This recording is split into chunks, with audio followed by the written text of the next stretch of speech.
I stood in the pouring rain, the metallic scent of blood mixing with the expensive cologne of a man who belonged to someone else now. As I collapsed onto the cold lobby floor, his footsteps clicked against the marble like a countdown. He did not call for help. He simply looked at the doctor and asked if I was conscious enough to sign the papers one last time. My name is Harper Sullivan. I am 38 years old, and as I stood shivering under the awning of my own office building, I realized the metallic tang in my mouth was not rain. It was blood. The scent that overwhelmed me, however, was not the iron of my own veins, but the rich, musk-heavy cologne of the man standing over me. It was a scent I used to associate with safety, with expensive dinners and warm sheets, but now it smelled only of betrayal. I collapsed onto the cold marble floor of the Asterlight Ventures lobby. My knees hit the stone with a sickening crack that I barely felt through the shock. The world tilted sideways. I tried to push myself up, but my arms were like wet paper. Then I heard it, the sound of Italian leather shoes clicking against the polished floor. Click, click, click. It was a slow, rhythmic approach. It sounded less like a husband rushing to his injured wife and more like a ticking clock counting down the seconds I had left. Grant Weller stood over me. I could not see his face through the haze of pain and the darkness swimming at the edge of my vision, but I heard his voice. It was terrifyingly steady. Is she awake enough to sign? The question hung in the air, suspended in the cold lobby draft. He did not ask if I was okay. He did not ask for an ambulance. He asked for a signature, or is a vegetative state acceptable for the paperwork he added, his tone devoid of any humanity. I felt hands on me then. Frantic and professional. It was Dr. Jonah Price. He must have been in the building for the board meeting, or perhaps luck was the only thing I had left. Jonah was my friend, my confidant, and right now, the only person standing between me and the void, Grant. Are you insane? Jonah's voice cracked with panic. She has massive internal trauma. We need to stabilize her immediately. I need you to authorize the transport and the emergency intervention. Now, the silence that followed was heavy enough to crush bones. Grant was hesitating. My husband was weighing the pros and cons of my survival while I bled out on the floor of the company I built. Well, Grant said slowly, his voice dropping to a somber, performative register that made my stomach turn. Harper always said. She said she never wanted to be a burden. If the damage is this bad, Jonah, maybe we should respect her wishes. If she isn't going to wake up as herself, maybe we let her go. I wanted to scream. I wanted to tear his eyes out. I had never said that. I fought for every inch of my life. I fought for my daughter, Ivy. I fought for my company, but my mouth would not open. My body was a prison. I was locked inside, forced to listen to the sound of a pen scratching against paper. He was signing the refusal. He was signing my death warrant with the same casual arrogance he used to sign dinner checks. I sensed the shift in the air. Jonah and Tessa Lane, the head nurse who had accompanied him, went still. They exchanged a look I could not see but could feel radiating off them.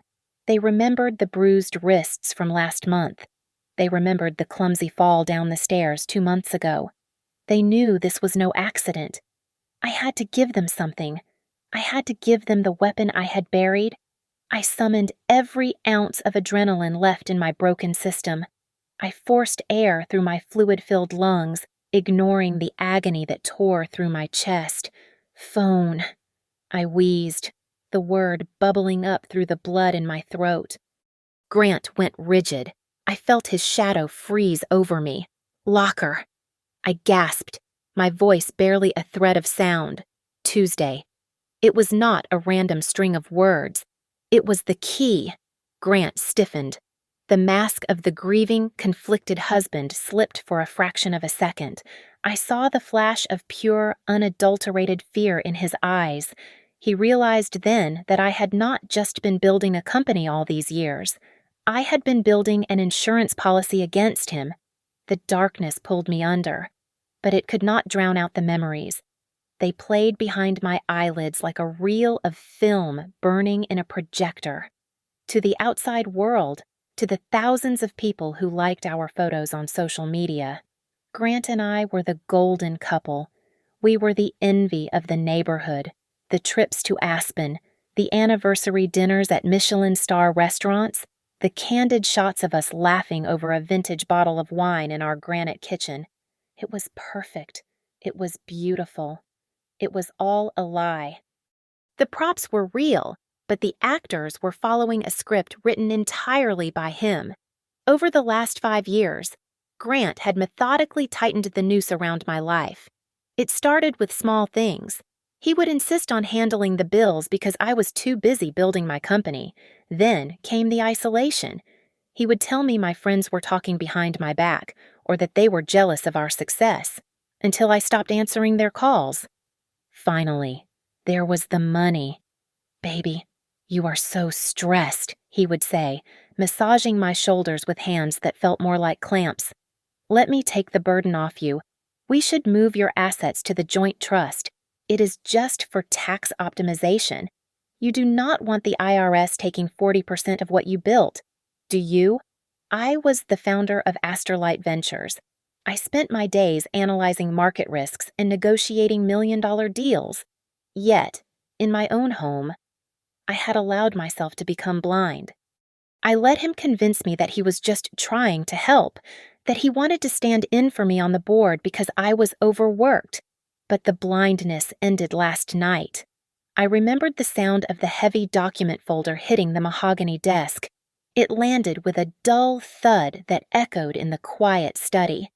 Grant stood by the window, swirling a glass of scotch, the ice clinking against the crystal. "Sign it, Harper," he said. He did not turn around. It was a transfer of deed. He wanted the house. It was not just any house. It was the estate my parents had left me, the only piece of my history that Grant had not yet tainted. It was supposed to be the safety net for our daughter, Ivy. She was only 7 years old. "No," I said. My voice shook, but my hand remained on my lap. "This house is for Ivy. It goes into her trust when she turns 18. I am not signing it over to you." Grant stopped swirling his drink. The room went so quiet I could hear the hum of the refrigerator from the kitchen down the hall. He turned slowly. His face was not red with rage. It was pale, composed, and terrifyingly blank. He walked over to the shelf where I kept my collection of antique vases. Without breaking eye contact with me, he picked up a blue porcelain vase one my mother had loved and simply opened his hand. It shattered on the hardwood floor. I flinched, but I did not scream. Grant stepped over the shards, crunching them under his boots until he was leaning over me. He smelled of alcohol and expensive soap. "You are making this very difficult," he whispered. That was the danger of Grant. He did not scream. He did not throw punches like a drunk in a bar. He spoke softly, like a lawyer reading a contract clause that would ruin you. "I am trying to protect our future," he continued, his voice low and smooth. "You are being selfish. You are thinking about your little sentimentality instead of the family portfolio." I said no, I managed to say, though my heart was hammering against my ribs like a trapped bird. He stared at me for a long moment. Then he smiled. It was a smile that did not reach his eyes. "Fine," he said. "Go to sleep, Harper. We will discuss it when you are less hysterical." I did not sleep.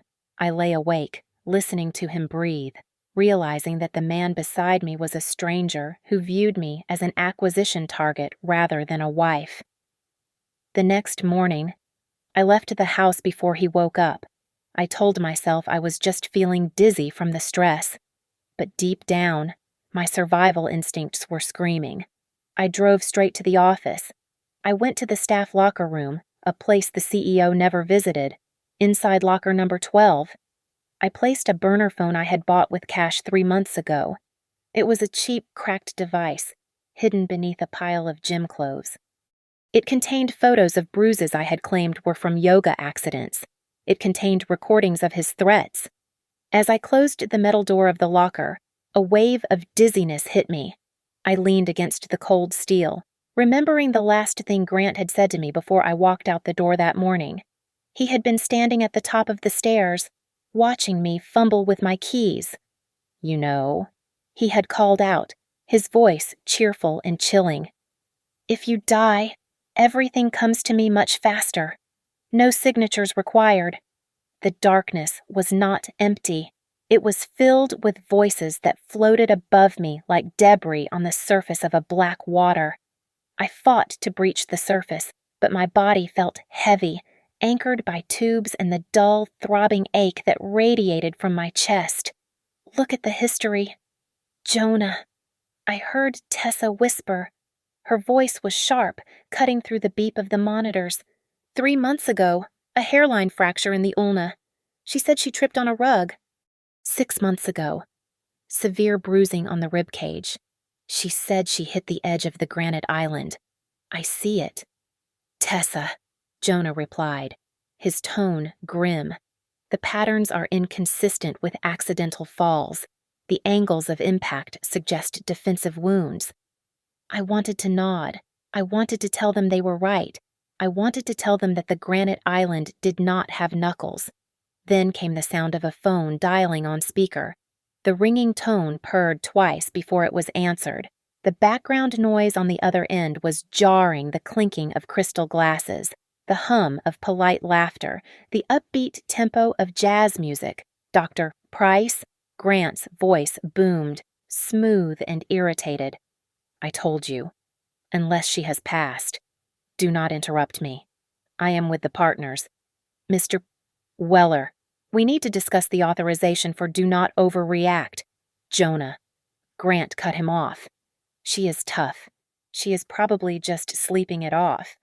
I will be there in an hour or two once I wrap up here. Do not touch her until I arrive." The line went dead. The silence in the hospital room was louder than the party had been.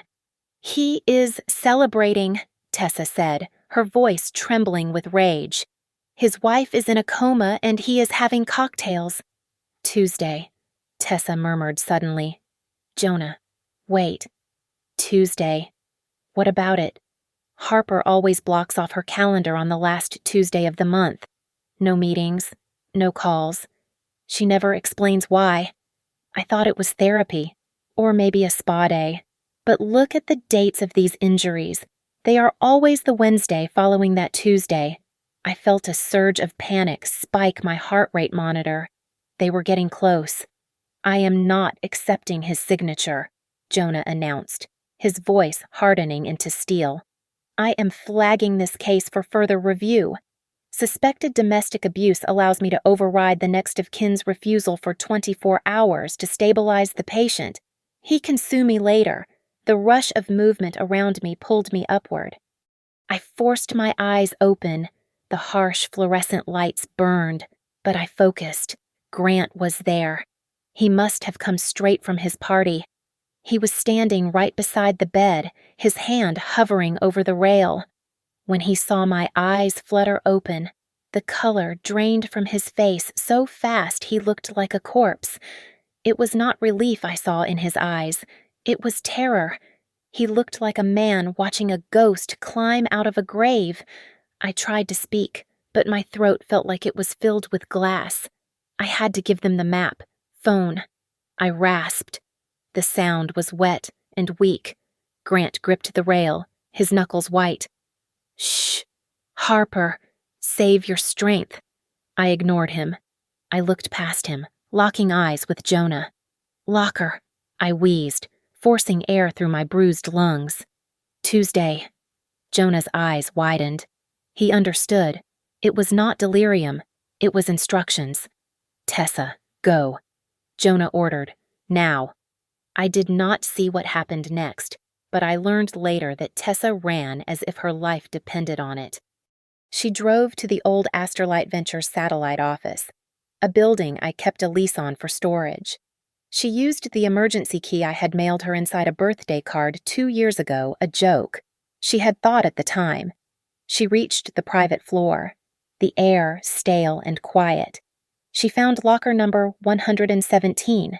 It was not locked with a key, but with a combination padlock. She entered the numbers corresponding to the date of my wedding, the day the cage had closed around me. Inside, there was no money. There were no jewels.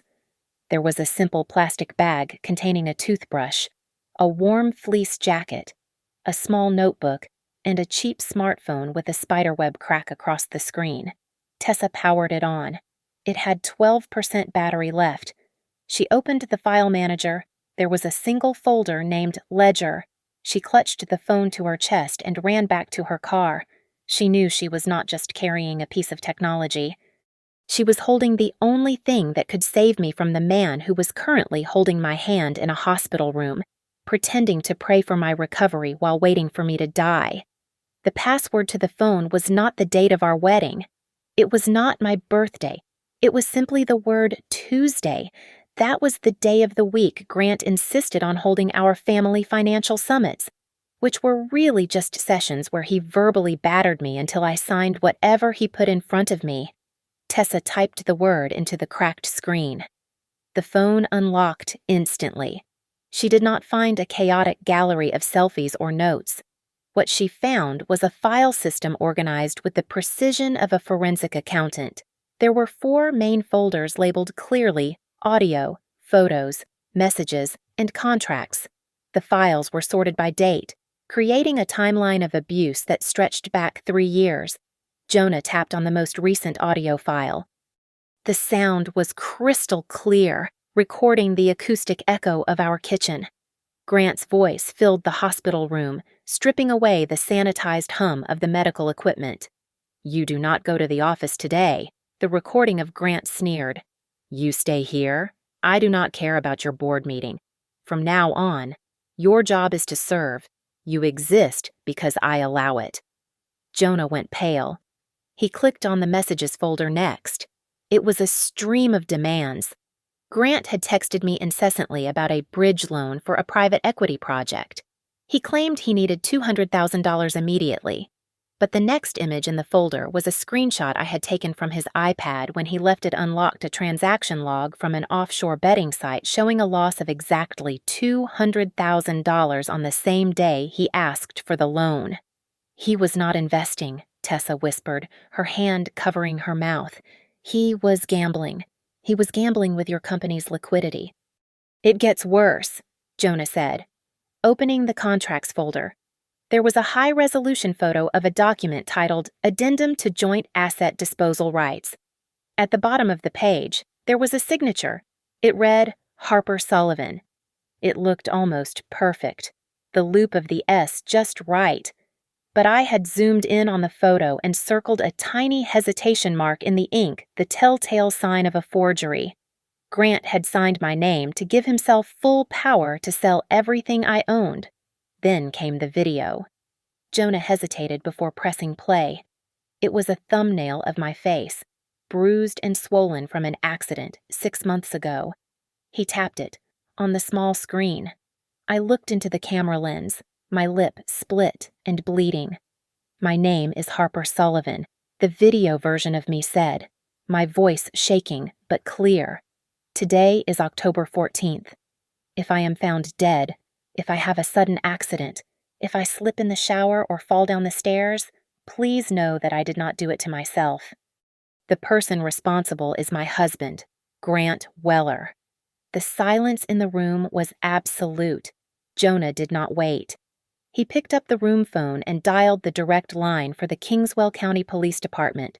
20 minutes later, Detective Rowan Decker walked into the room. She was a sharp woman with eyes that missed nothing.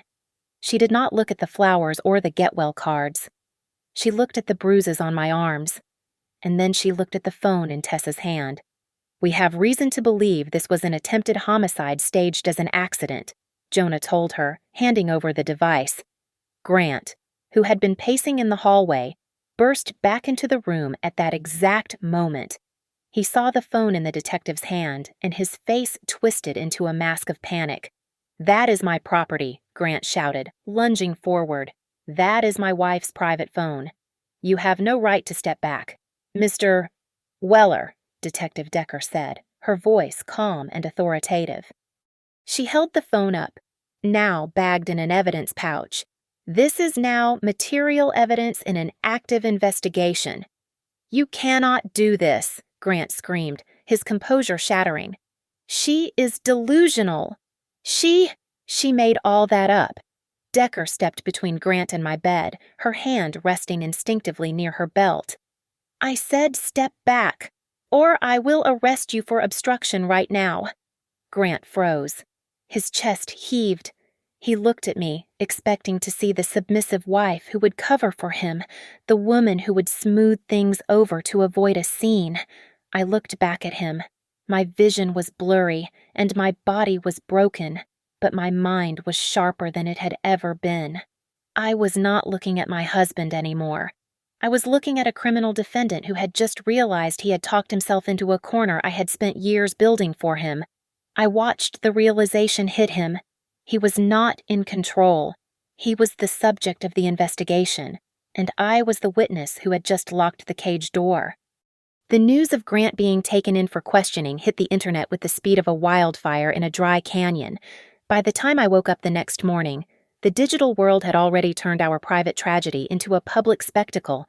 The irony was suffocating. The very photos Grant had curated so carefully over the years, the staged, candid shots of us laughing in Tuscany, the anniversary tributes praising me as his eternal muse were now being weaponized against him. People were reposting them side by side with his mugshot, analyzing his smile for signs of sociopathy. However, the internet is a double-edged sword. For every comment hoping for my recovery, there was another analyzing my net worth and accusing me of orchestrating a Gone Girl scenario to boost my company's profile. "She looks too perfect in those hospital photos." One comment read, "Typical CEO drama. I bet she threw herself down those stairs for the insurance money." I read it and felt nothing. I accepted the cruelty as the transaction fee for the truth. I put the phone down just as the door to my room flew open with enough force to bang against the wall. It was not a doctor. It was Darlene Weller, Grant's mother. She was wearing a fur coat that smelled of mothballs and desperation. Her hair was disheveled, her eyes wild. She did not look at my bandages. She looked at me with pure, unadulterated hatred. You ungrateful witch," Darlene shrieked, pointing a manicured finger at my face. "You are ruining him. You are framing my son because you were the one cheating. Were you not? You found some boy toy and decided to destroy Grant to keep your money." Tessa and 2 security guards were already rushing down the hall, but I raised a hand to stop them for a split second. I did not speak. I did not defend myself. I simply looked at the blinking red light of the security camera mounted in the corner of the ceiling. "He loves you." Darlene screamed, tears streaming down her face, though they looked more like tears of anger than sorrow. "He gave up everything for you, and you put him in a cell. Get her out!" Tessa ordered the guards, her voice cold, as they dragged Darlene out, still kicking and screaming about conspiracy and betrayal. I remained silent.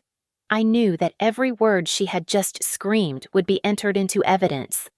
Her lack of concern for my physical state only solidified the narrative that the Wellers viewed me as an object, not a person. An hour later, Detective Rowan Decker returned. She looked exhausted, but her eyes were sharp. She pulled a chair up to my bed and opened a thick file folder. "We found something else. Harper," Decker said quietly. "We executed a search warrant on Grant's home office, buried in a safe beneath the floorboards. We found a life insurance policy." I felt a chill that had nothing to do with the room temperature. How much, I asked. $5 million, Decker replied. "It is a term life policy. It pays out exclusively in the event of accidental death. It was taken out 3 weeks ago. I never signed that, I said, my voice steady despite the shaking in my hands. We know. Decker nodded. The signature on the beneficiary line is dated October 2nd. You were in San Francisco for a conference that day. The signature is a forgery. Harper. A good one, but a forgery nonetheless. If you had died on that floor last night, he would have cleared nearly $10 million between the insurance and your estate. The room went silent. The realization that my husband had put a price tag on my life, $5 million, settled into my bones. Jonah stepped forward, his face grave. We need to move Ivy, he said. If Grant makes bail, or if Darlene tries something, Ivy cannot be at the house. Send her to my mother's in Glenmire, I said instantly. My mom knows the drill. She has the gate codes. We will keep it quiet, Jonah promised. We will say it is for a vacation. No, I said, looking him in the eye. Tell her the truth, but keep it simple. Tell her Mommy is hurt, and she needs to be safe while the doctors fix me. Do not use her as a shield. Jonah, she is a child, not a prop in my story. I want her safe, not involved. We also got wind of Grant's defense strategy, Decker added, closing the folder. He has hired heavily. His lawyer is already floating a narrative to the press. They are going to claim you have a history of severe depression and self-harm. They are going to say you threw yourself down those stairs in a fit of hysteria and Grant was trying to stop you. I closed my eyes. It was the oldest trick in the book. Paint the woman as crazy, unstable, emotional. Make the jury doubt her reality. Let him try, I whispered. He thinks he is fighting a sick woman. He does not know I sold the battlefield while he was busy digging my grave. The hospital room was no longer a place of healing. It was a war room. While the nurses thought I was resting, I was orchestrating the dismantling of my husband's life, one signature at a time. My weapon of choice was Mara Klein, a divorce attorney who was rumored to have ice water in her veins instead of blood. Mara sat by my bed, her laptop balanced on her knees, typing with a speed that was almost frightening. We are not just going for a divorce. Harper, Mara said, her eyes never leaving the screen. We are going for a complete asset extraction. Strategy is simple. We cut the supply lines. Then we siege. Do it, I said. My voice was stronger now, fueled by a cold, hard rage. Freeze him out. I have already filed the emergency protective order. Mara replied, hitting the enter key with a satisfying snap. Based on the police report and Dr. Price's affidavit, the judge granted an immediate freeze on all joint accounts. As of 10 minutes ago, Grant's credit cards are nothing more than colorful pieces of plastic. But that was just the beginning. The real battle was for the company. I asked Mara to pull up the bylaws for Astrolight Ventures. I knew them by heart, but I needed to be sure. Grant was listed as a spouse with administrative privileges. He had no voting rights, but I had foolishly granted him signing authority years ago to handle vendor payments when I was on maternity leave. He has power of attorney on the operating account. I realized, a wave of nausea hitting me. If he finds out about the freeze, he will try to drain the business account. Not if we revoke it first, Mara said, sliding a digital tablet in front of me. Revocation of spousal authority. Effective immediately. I signed. It hurt to move my arm, but the pain was grounding. Over the next 48 hours, from my hospital bed, I executed a corporate coup against my own husband. I contacted the IT director and had every digital key changed. I updated the board of directors. I invalidated every digital signature Grant possessed. Then came the house. The house my parents built. The house Grant tried to steal. You cannot go back there. Harper, Mara warned me. Not while he is free. I know, I said. That is why I am selling it. I did not sell it to a stranger. I sold the property to the Sullivan Ivy Family Trust, a legal entity Mara had set up that morning. The transaction was fully legal, transparent, and irreversible. The deed was transferred. The locks were scheduled to be changed. Grant would return to a house that technically no longer belonged to the woman he married. But the final blow was the company itself. I knew Grant wanted Asterlight. He wanted the prestige, the cash flow, the title. So, I took it away. I initiated a sale of 60% of the company shares to Redmont Ridge Capital, a strategic partner I had been courting for months. The deal included a strict clause I would remain as an honorary advisor with a fixed salary, ensuring stability for Ivy. But the controlling interest, the fat that Grant wanted to feast on, was gone. The company was no longer a marital asset he could leverage. It was owned by a conglomerate that would eat him alive if he tried to sue. "It is done," I whispered, dropping the stylus. "There is one last thing," Mara said. She handed me a thick manila envelope. I opened it. Inside were the divorce papers, the restraining order, and a forensic accounting ledger detailing every cent of debt Grant had hidden from me, gambling losses, personal loans, credit lines opened in my name. "I want him to open this," I said, sealing the envelope.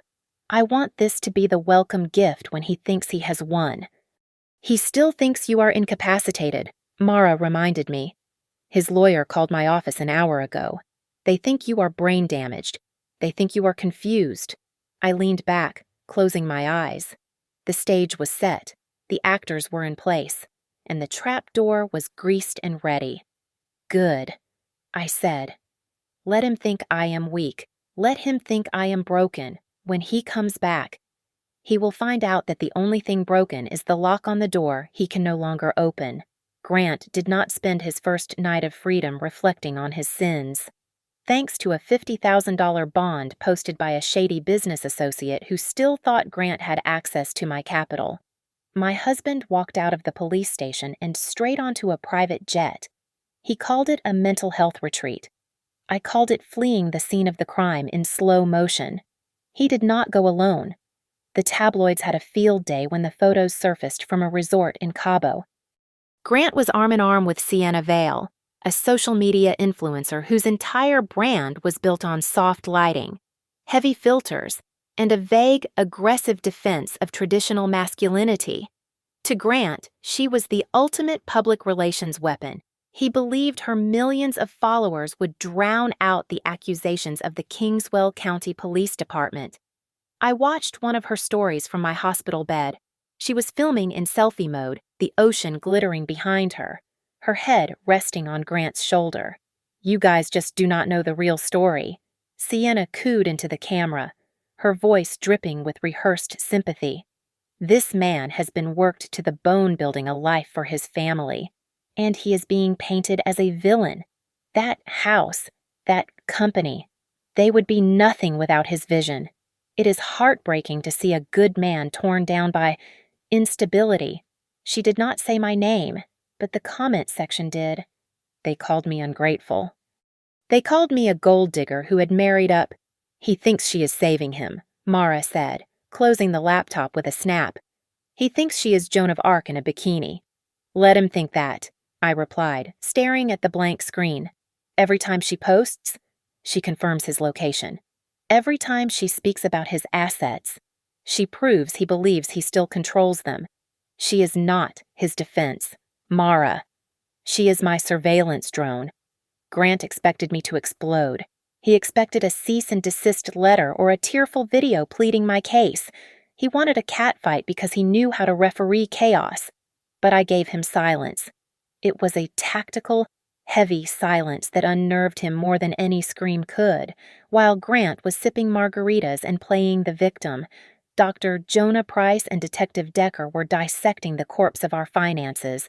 "It is not just the gambling debts. Harper," Jonah told me, his face pale under the fluorescent lights. "We found a secondary stream of liabilities. Grant did not just empty the joint accounts. He took out high-interest, short-term loans using your identity. How I asked. I froze my credit years ago. He had your old passport information," Decker explained, laying out a spreadsheet that looked like a map of ruin. "He went to predatory lenders who do not ask too many questions as long as the interest rate is 40%. He forged your electronic signature. we traced the IP addresses. They all lead back to his iPad. That is wire fraud, Mara noted, her pen hovering over her legal pad. That is identity theft. That is federal. And it means, Decker added with a shark-like grin, that even if he beats the attempted murder charge, which he won't, he is going away for financial crimes for a very long time. He is spending money in Mexico right now that belongs to loan sharks who break legs for a living. I decided it was time to break my silence. Not for him. For me, I asked Jonah to set up my phone on a tripod. I did not use filters. I did not hide the IV drip in my arm or the bruising that still bloomed across my cheekbone like a storm cloud. "Record," I said. I looked directly into the lens. "My name is Harper Sullivan," I said, my voice steady. "I survived. I am not a victim of an accident. I am a survivor of a crime. To those asking why I am silent, it is because the truth does not need a hashtag. I am cutting the strings. And to anyone currently enjoying the fruits of my labor, enjoy the vacation. It will be your last. I posted it. No captions, no tags. Thousands of miles away. I imagined Grant watching it. He probably laughed. He probably told Sienna that I was pathetic. But Grant was missing a crucial piece of data. He thought Sienna was a loyal soldier. He did not know what Mara had just uncovered in a background check on Miss Vale. Sienna was not rich. She was drowning in credit card debt and had 2 lawsuits pending against her for breach of contract. She was not clinging to Grant because she loved him. She was clinging to him because she thought he was her winning lottery ticket. She thought he was a millionaire who had just pushed his wife out of the picture. She had no idea she was latching onto a sinking ship that I had already torpedoed. "Look at her," I said, pointing to a new photo of Sienna raising a glass of champagne, the caption reading, "Manifesting abundance. She is spending money he does not have, on a credit card that is about to be declined. When the bill comes, she will be the first one to turn on him. And that," Mara said, checking her watch, "is going to happen in exactly 48 hours when he tries to check out of that hotel."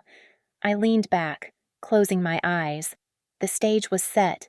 The actors were in place, and the trapdoor was greased and ready. Grant returned on a Tuesday. It was poetic justice that he chose the very day of the week he used to terrorize me with financial audits to make his grand re-entry. I was not there to see it in person. Of course. I was sitting safely in a temporary rental 3 towns over, watching the high-definition feed from the newly installed security cameras on my iPad.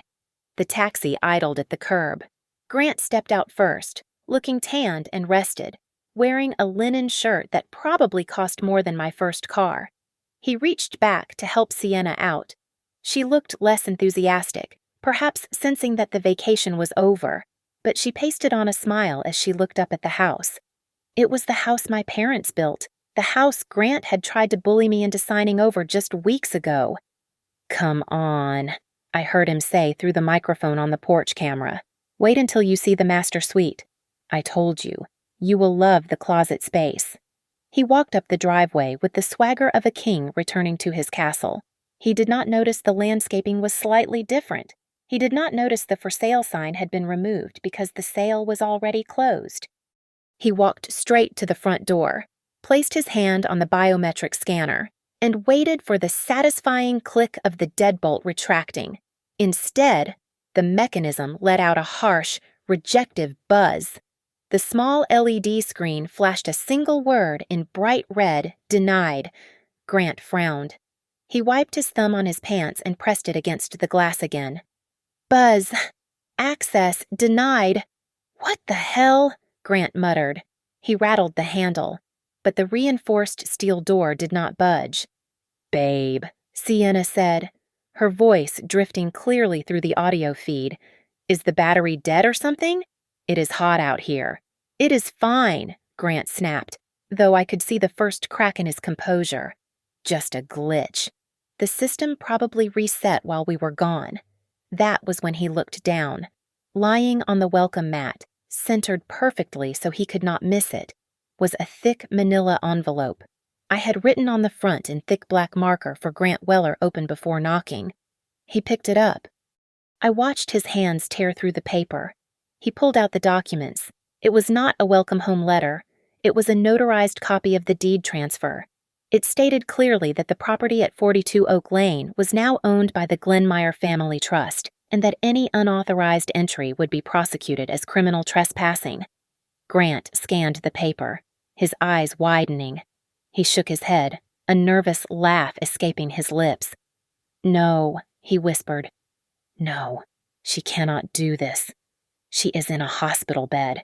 He crumpled the paper and ran toward the side gate, intending to use the back entrance.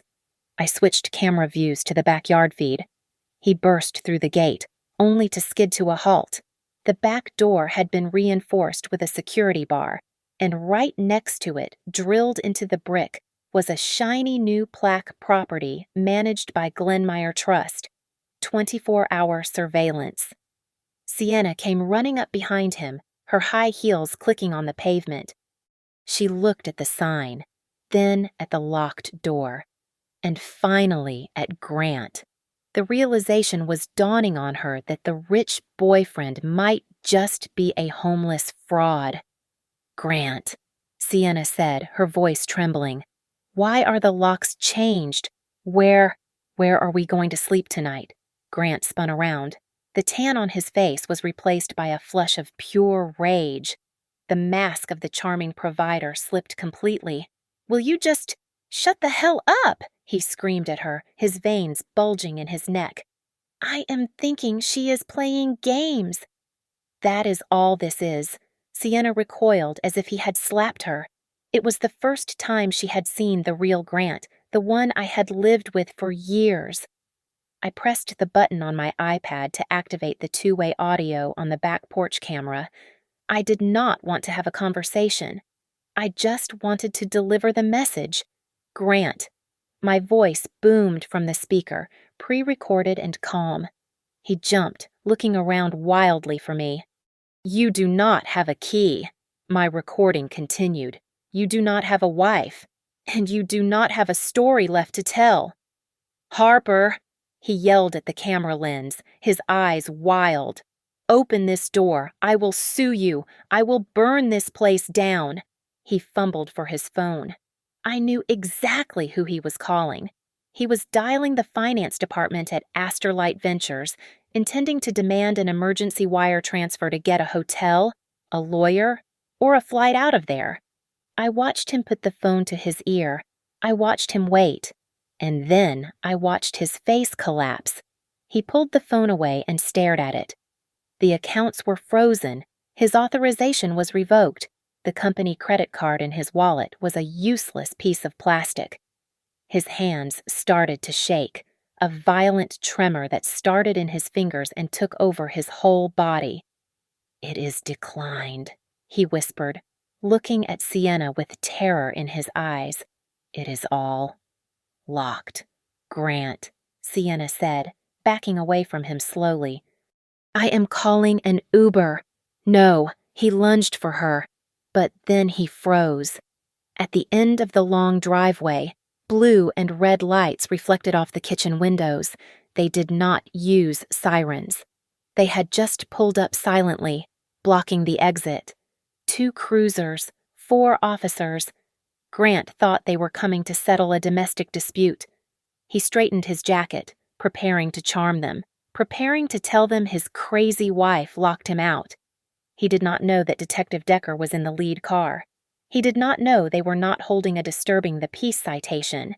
They were holding a warrant for wire fraud, identity theft, and forgery. He stood there in the backyard of a house he used to rule, holding a suitcase full of dirty laundry, watching the walls close in. The courtroom smelled of stale coffee and lemon wood polish, a scent that I knew would forever trigger a memory of victory. Grant sat at the defense table, his posture rigid. He was wearing a Navy suit that I had bought him for his birthday 2 years ago, trying to project an image of respectable stability. But the man beside him, his defense attorney, Mr. Sterling, was sweating. Sterling stood up, adjusting his tie with a nervous jerk. He decided to attack my character first, painting me as a vindictive shrew who had weaponized our assets. The prosecution wants you to believe Mrs. Sullivan is a victim, Sterling announced, gesturing dramatically toward me. But look at her actions. While my client was away, seeking mental health treatment, she sold their marital home.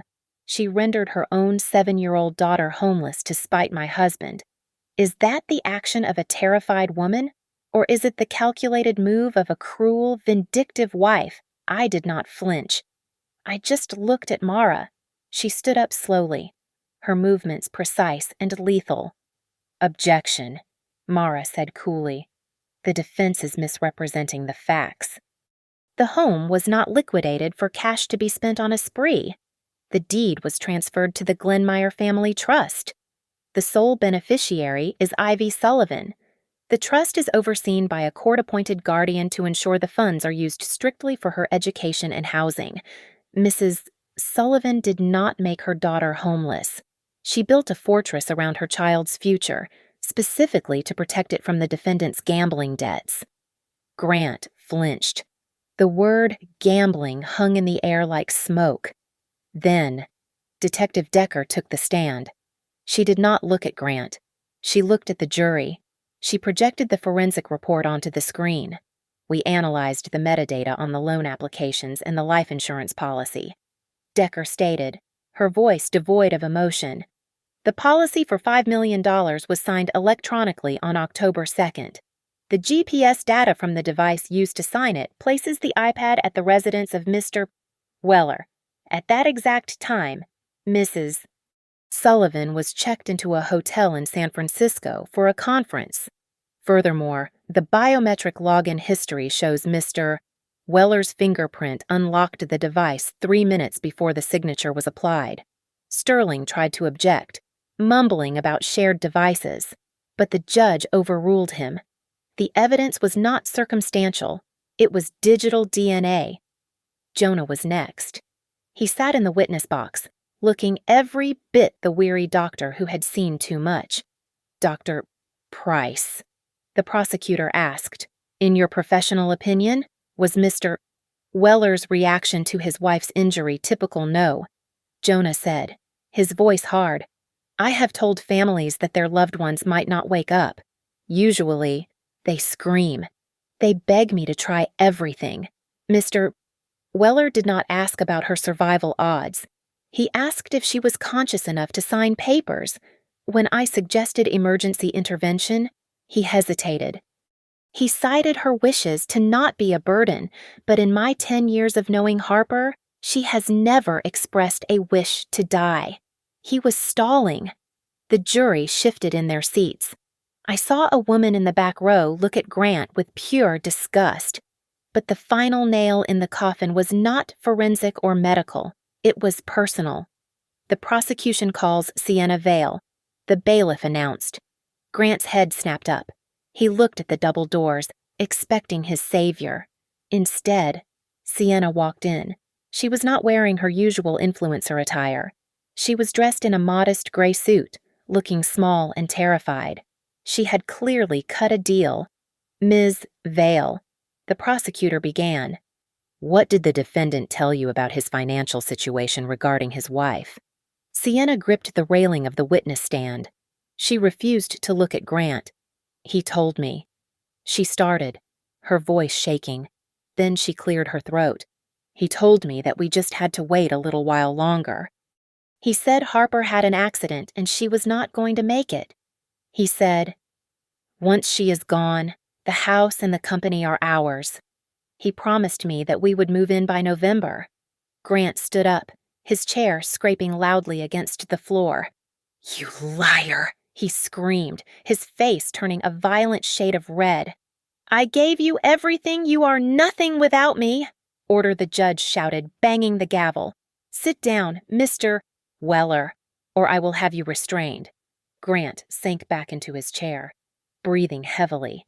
He looked at Sienna, his eyes wide with the shock of betrayal. He could not believe that the woman he had used as a prop had turned into a witness. He failed to see the irony that he was the one who had taught us all that loyalty was just a transaction. I was allowed to give a victim impact statement before the closing arguments. I walked to the stand. My leg still ached from the fall, but I did not limp. I stood tall. I looked directly at Grant. He looked small now, stripped of his bravado and his checkbook.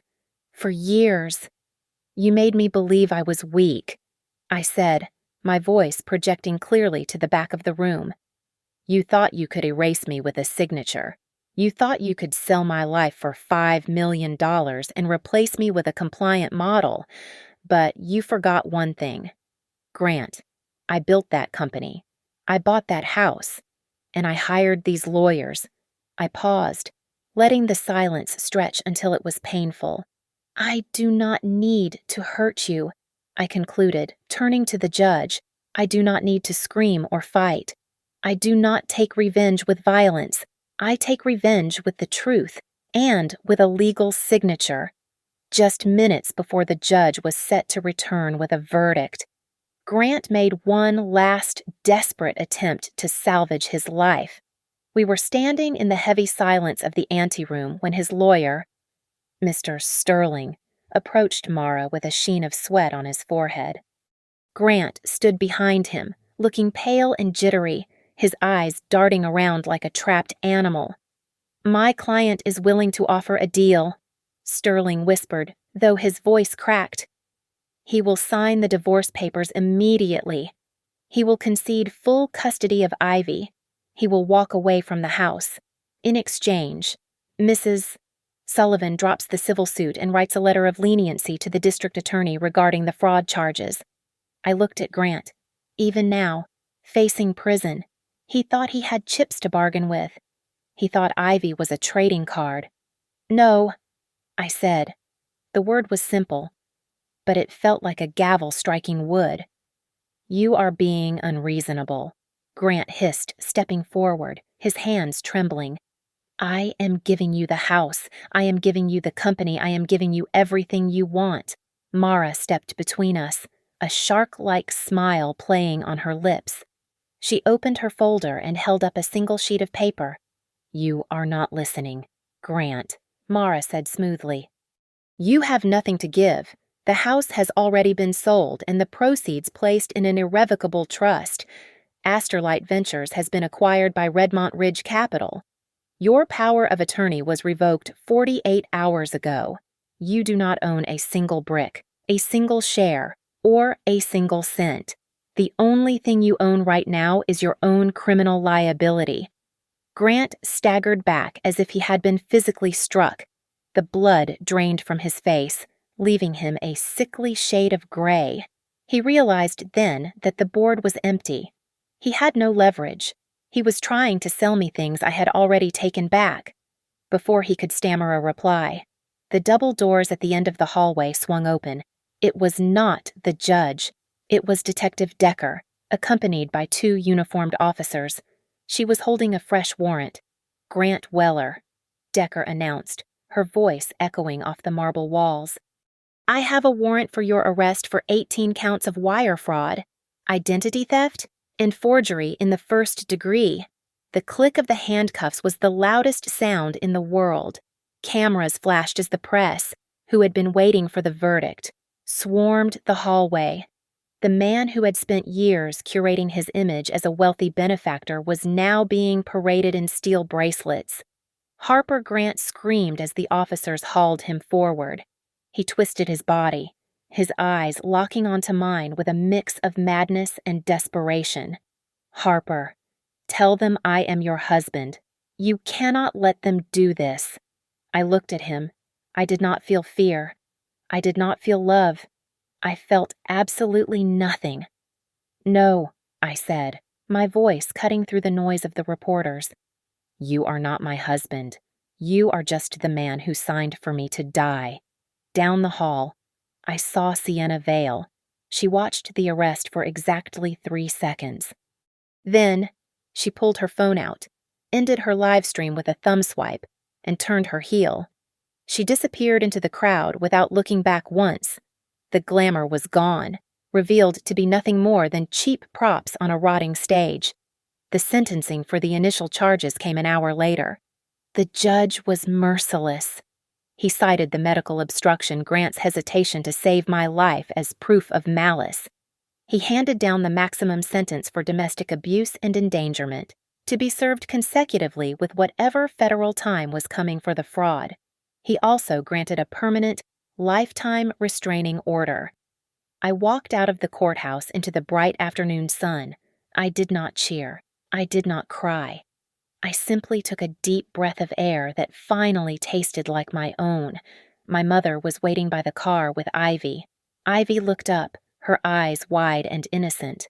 She was safe. She was protected. She would never have to hear her father scream about money again. "Is it over?" "Mommy," she asked. "Yes, baby," I said, squeezing her hand. "It is over. Let us go to our new home." As the police car took Grant away, a lawyer handed him the personal effects that had been collected from his pockets.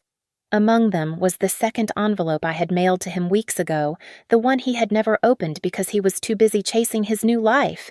He opened it in the back of the cruiser. There was no money inside. There was just a single sheet of stationery with my handwriting. "Everything you thought was yours never belonged to you." I stood in front of the new office of the trust, the wind catching my hair. I was not standing there to gloat. I was standing there to close the book. I had chosen to survive.